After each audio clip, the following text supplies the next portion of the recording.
In sintesi, non c'è un ormone dell'amore per i fiori e le api, ma un potentissimo istinto guidato da segnali visivi e olfattivi. Ma io stavo parlando di preamplificatori. Che cacchio c'entrano le api e i fiori? Vabbè, è colpa mia. E ho fatto delle domande a un'intelligenza artificiale per capire se possiamo definire la scheda audio un femmino o maschio. Così, ipoteticamente.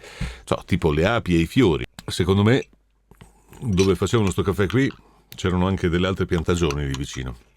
Quindi se tu metti un preamplificatore in un preamplificatore, duplichi il colore. La storia è questa, non so come sia arrivata l'ape, il fiore e il caffè colombiano. Vola, vola, vola, vola, vola, l'ape Maia.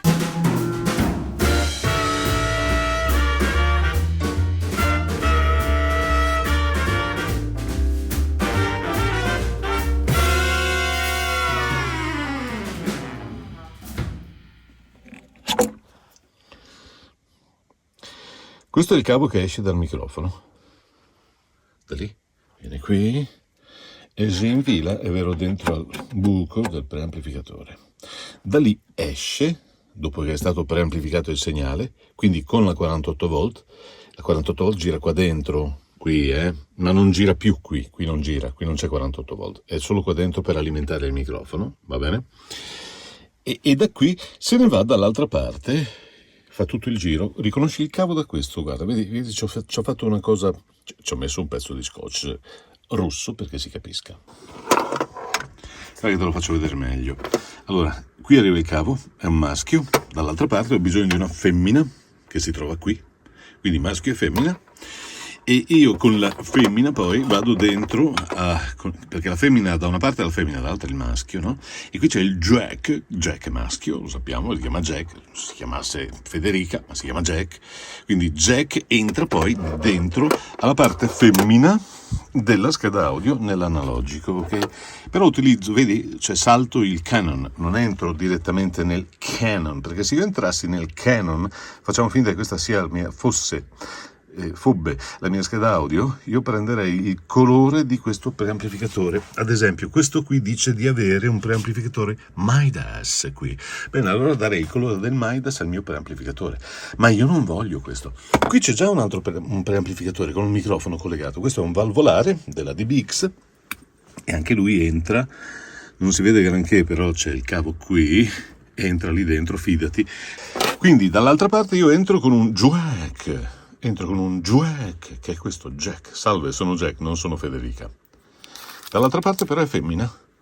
Ciao, sono Federica, non sono Jack. Lo so, stai già dicendo, ma che casino con tutti questi cavi mono, stereo, maschi, femmine. E come faccio? Nei cavi, i cavi sono tutti, guarda, i cavi sono tutte le razze, non stanno a guardare in faccia a nessuno. Potresti trovarti un cavo maschio, femmina, stereo mono. Beh, stereo mono dipende, è detto anche bilanciato, per esempio, no? Io potrei fare potrei farci un uncinetto con tutti sti cavi. Stereo mono, un cavo bilanciato che porta il doppio del segnale, a volte anche con fase invertita. In certi casi la fase invertita fa sì che nel passaggio l'inversione di fase annulli poi i rumori che si possono generare, per esempio da correnti elettriche che rimangono sotto al pavimento. Tu non lo sai, ma cammini su una cosa che ha della corrente elettrica anche mentre, è per quello che poi ti vengono i capelli ricci, hai capito? Quindi tu, una volta che hai capito come collegare l'ingresso e l'uscita, maschio, femmina e tutto il resto, l'importante è che tu entri nel tuo sistema di registrazione senza passare attraverso un Canon che si porta normalmente il colore del preamplificatore, ma direttamente con un jack che porta il segnale pulito in un ingresso di linea. Questo è lo scopo. Dici, ma perché mi racconti questa storia? Perché io in passato ho fatto un video in cui mettevo proprio a confronto un preamplificatore della Golden Age che è una clone del 1073 della NIV con il NIV emulato dentro alla Apollo X8. Il problema è che io entravo direttamente in questi canali, cioè all'epoca, poi non stavo usando una X8, ma stavo usando esattamente questa, quindi io entravo qui con il suo cavo, anziché entravo con questo praticamente, ok? Con questo tipo di cavo. Entrando qui con tutti e due i segnali, in uno con un microfono e l'altro con il preamplificatore, io portavo dentro i segnali colorati del preamplificatore, perché ha un suo colore, no? E in più aggiungevo il colore del preamplificatore della Apollo, che non è per niente trasparente, ha un suo colore, una sua connotazione vera e propria. Quindi aggiungevo un colore a qualcosa che aveva già un suo colore e non potevo apprezzarne veramente la qualità. Probabilmente aggiungevo anche rumore e tutto il resto. Quindi avrei dovuto entrarci semplicemente con jack. Quindi in uno entravo con un Canon e nell'altro, dove volevo entrare col preamplificatore, usavo solamente il jack. Avrei dovuto fare una cosa di questo genere, perché questo ha un ingresso combo. Questo qui che vedi qui si chiama combo, cioè accetta sia il jack che l'ingresso Canon. Queste invece sono uscite, non c'entrano niente. Nell'altra scheda ci sono un po' più di questi perché sono anche ingressi, in quella più grossa, ma in questa qua non c'erano. Quindi se usi questa e metti un preamplificatore, accertati di andare dentro al cavo jack e poi di selezionare nella sua applicazione ingresso di linea e non microfonico. Solo così potrai assaporare, è vero, il suono originale del tuo preamplificatore, che si spera sia migliore di qualità di quelli che ci sono già dentro alla Apollo, che sono già di ottima qualità, per cui bisogna vedere. Comunque adesso sentiamo un po' la differenza tra il 1073 clonato con il Golden Age e il 1073 clonato con la Apollo, perché di fatto è un clone anche questo, anche se è un clone digitale. Il clone digitale. Ma facciamo la conoscenza di questi due. Allora, quello che stai sentendo in questo momento è l'analogico che entra direttamente in linea dentro alla scheda audio. E qui ci sono tutta una serie di controlli che mo ti faccio sentire. A parte il mic line che sposta anche l'impedenza a 10 kΩ, perché puoi entrare con un segnale di linea per poi dargli il colore, diciamo, del tuo preamplificatore, ipotesi, lo metti, che ne so, in mastering, oppure vuoi dare un segnale di un certo tipo, vuoi dargli un certo carattere, entri con un segnale di linea, poi dopo aumenti e diminuisci il gain. Qui abbiamo i controlli dell'output, quindi questo alza e abbassa l'uscita, e abbiamo il gain che prende il segnale del microfono e poi dopo gli dà più o meno carattere, lo gonfia più o meno con, diciamo, il lavoro dell'elettronica di questo giochetto. C'è il low Z porta l'impedenza a 300 ohm.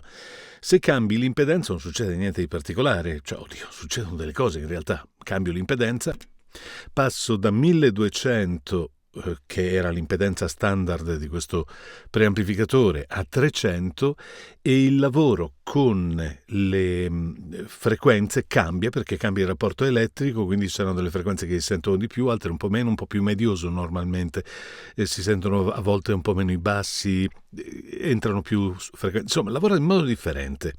Può piacerti, se ti piace puoi anche lasciarlo così, non è che succede qualcosa al microfono.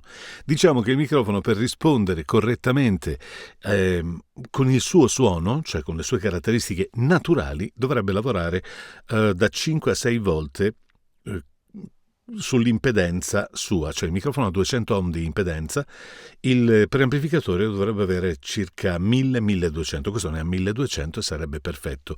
In low Z va a 300, quindi il rapporto è molto basso e cambia il suono del microfono. Molti lo usano anche così perché gli piace questa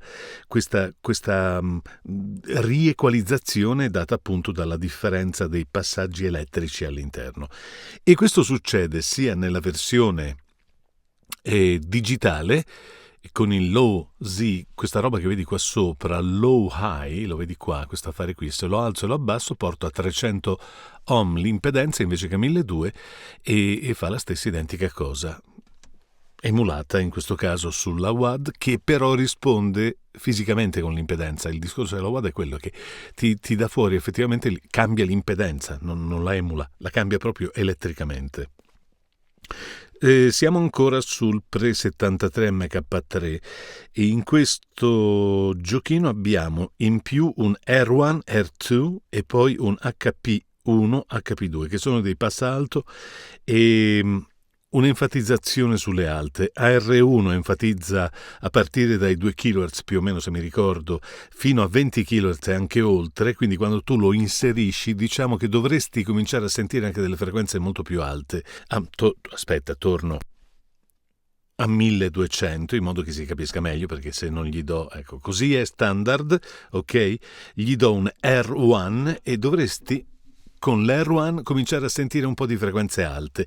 Con l'R2 dovresti cominciare a sentire frequenze ancora più alte, che però se non senti potrebbero essere la tua cuffietta che sopra i 15 kHz sente niente, oppure il tuo orecchio che effettivamente è talmente consumato che l'età porta anche queste cose, non senti questa enorme differenza, però viene introdotta, è bello alti, saranno circa da 5 a 8 dB più o meno con l'R2, in aumento intorno, però stiamo parlando sempre dei 20 kHz, cioè il picco è lì, poi a scendere di parecchie ottave, mi sembra che siano 3, 4, 5, 6 ottave, una roba del genere, adesso non ricordo di preciso, comunque parte dai 2 kHz e poi comincia a salire.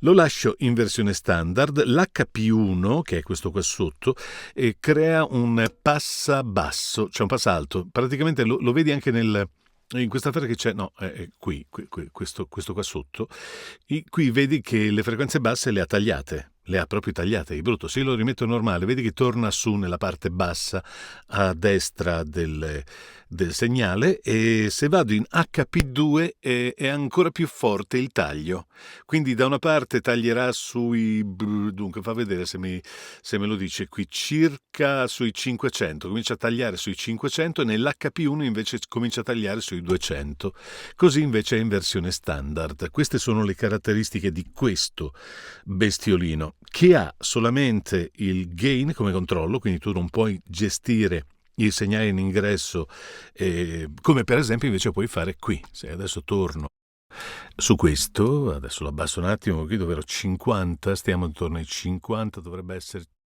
circa qui, e poi gli do un po' di uscita in modo da compensare, e ti spiego brevemente invece in questo, aiuto, che come funziona. Allora, questa parte centrale, questo cursorone, è una sorta di fine tuning, cioè in base a quanto segnale tu metti dentro a questo pomellone, che è il pre vero e proprio, quello che darà il colore alla bestia, tu puoi fare un fine tuning perché magari entri con un segnale molto alto e non vuoi che vada in distorsione all'interno, quindi per esempio, no? Adesso faccio così, abbasso questo, lo metto a 0. Io vorrei che questo lavorasse intorno a, che ne so, questa frequenza qui. Cioè questa frequenza a 80 dB, lo mettiamo a manetta, no? E al massimo. Senti che c'è una leggera distorsione sotto. Io posso abbassare, alzo questo e aumenta naturalmente la distorsione perché io entro con un segnale più potente proprio qui. Quindi è pre. Questa parte qui dovrebbe essere, se mi ricordo bene, pre gain. Mentre questa invece compensa l'uscita. Questa qui compensa l'uscita, quindi se io sono basso, sto sui 50, devo compensare l'uscita perché altrimenti non hai segnale, e poi con questo compenso quanto segnale gli sto mandando dentro oppure no. Quindi questo è un pre e questo è l'uscita posteriore dopo che è stato preamplificato. La differenza fra i due probabilmente sta nel fatto che qui, quando superi un certo livello in output, nonostante sia un ottimo prodotto, potrebbe introdurre dei rumori, dei ronzii, dei soffi, cosa che invece questa, nonostante stia emulando, non fa, perché è molto più pulito dal punto di vista dell'uscita, perché non c'è un'uscita elettronica, ma viene in questo caso emulata ed è più pulita. Queste sono le principali differenze tra i due bestiolini. Il fatto che tu voglia usare un hardware piuttosto che un software che sta emulando qualcosa dipende solo da te, se ti piace o meno, però devi ricordarti di non aggiungere al preamplificatore anche l'altro preamplificatore. Cioè, lo scopo del video poi di fatto era questo, fare questa prova. Ora cerchiamo di metterli allo stesso livello. Io li porto a 50 perché mi ricordo che nelle mie prove con l'U87, quando lavoravo sopra i 50, tendeva, soprattutto in quel microfono lì, ad andare a grattare un pochettino sulle frequenze medie, perché evidentemente quella parte lì andava in distorsione di fatto. Certo, in questo non potevo controllare l'ingresso se non cambiando con il low Z, cambiando l'impedenza, che però poi in realtà mi portava sulle frequenze medie, per cui non era il massimo. Invece in questo posso regolare un po', fare un fine tuning, diciamo, dell'ingresso, ma di fatto crea un po' di distorsione, la crea, perché il suo carattere è anche quello, un po' distortivo. Io lo tengo pulito a 50, lo vogliamo tenere più alto? Vabbè, mettiamo, guarda, 55 a 60, stiamo a 60 e anche qui vado a 60, abbasso in modo da ritornare a livello, più o meno dovremmo esserci. Questi sono i livelli dei due microfoni, mi sembra che stiamo lavorando tutti e due allo stesso modo. No, questo è molto più alto e questo è molto molto più alto. Che miseria, quanto sei più alto tu? Sei, sì, così, ok, perfetto. Non tocco l'equalizzazione perché nel NIV l'equalizzazione lavora proprio, c'è un equalizzatore vero e proprio qui e con due bande mi sembra, poi c'è un passalto eccetera. Qui invece sono stati introdotti a step fissi, quindi layer 1, layer 2 oppure HP1, HP2, che appunto sono i passalto che ti ho fatto vedere prima. Dunque, per fare una cosa fatta bene, io però devo metterci a questo punto un paio di cose in più, è vero. Lo so che facciamo un gain, lo facciamo lavorare molto, e così però non troppo perché è esagerato. Allora vediamo, lo facciamo lavorare così, più o meno, sì, ok, perfetto. Qui siamo sull'unison, sì, l'unison. Prendiamo questa roba qui, facciamo coppia e andiamo anche sull'altro a fare la stessa identica impostazione in modo che lavorino più o meno allo stesso modo. Sì, devono lavorare allo stesso modo perché mi fa anche da limiter, capisci? Cioè, non è che posso se no dopo se non gli metto un po' di limiter e siamo alti effettivamente, perché se poi faccio vado a clippare quasi, ma sentiamola anche clippare, ha una importanza. Lasciamo che clippa di brutto, e che in questo modo tu senti il rumore. Non c'è un noise reduction, non c'è niente. È così, nudo, come mamma l'ha fatto, nudo come un verme. E c'è anche la pemaia che gira. Allora, partiamo con l'unison e vediamo di raccontare questa storia alternando un microfono e l'altro. E poi tu dirai, mi piace di più la versione hardware perché c'è la corrente elettrica, si sente sotto che mi eccita da morire, invece l'altra, no, digitale, bella pulita, liscia. Allora, immaginiamo un'ape operaia. La chiamiamo Pina, svolazza in una bella mattina di primavera. Vede un fiore di campo, un papavero rosso fiammante. Si ferma un attimo a mezz'aria. Il suo piccolo cervello da insetto elabora: wow, che colore e che forma! Sembra invitante. Ma Pina si sta forse eccitando? Trova il papavero sexy? Beh, non proprio nel senso umano. Per Pina quel rosso sgargiante non è un simbolo di passione, ma un cartellone pubblicitario gigante che urla: ehi tu! Qui c'è roba buona! I colori vivaci, le forme particolari, persino certi disegni visibili solo agli insetti, cioè una sorta di pista di atterraggio in ultravioletto.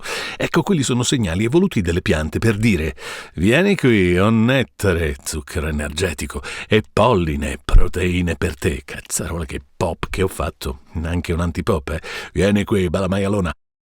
Nel senso, il profumo non è un afrodisiaco, ma un altro segnale chimico, una scia odorosa che guida Pina verso la ricompensa. Quindi Pina si tuffa nel fiore non per un impulso romantico, ma perché è guidata da istinti potentissimi, fame e bisogno di raccogliere risorse per l'alveare. Mentre si spazzola per raccogliere il nettare, il polline si attacca alle sue zampette pelose e lei in quel momento sta inconsapevolmente facendo il lavoro del fiore, cioè trasporta il polline da un fiore all'altro, permettendo la fecondazione. Qui scoprire chi è il padre è un bel casino, perché è una specie di contratto non scritto, un'alleanza strategica scolpita da milioni di anni di evoluzione. Il fiore investe in colori, profumi e nettare per pagare l'ape per servizio di impollinazione. Bella sta cosa però. L'ape ottiene cibo vitale e la pianta invece si può riprodurre. Ok, hai sentito il Golden Age versione hardware e hai sentito invece il Pre-73, cioè praticamente lo stesso preamplificatore, in versione software, che è quello che hai sentito qui. Grazie per avermi ascoltato fino a qui. Adesso me ne vado a raccogliere fiori, polline, nettare.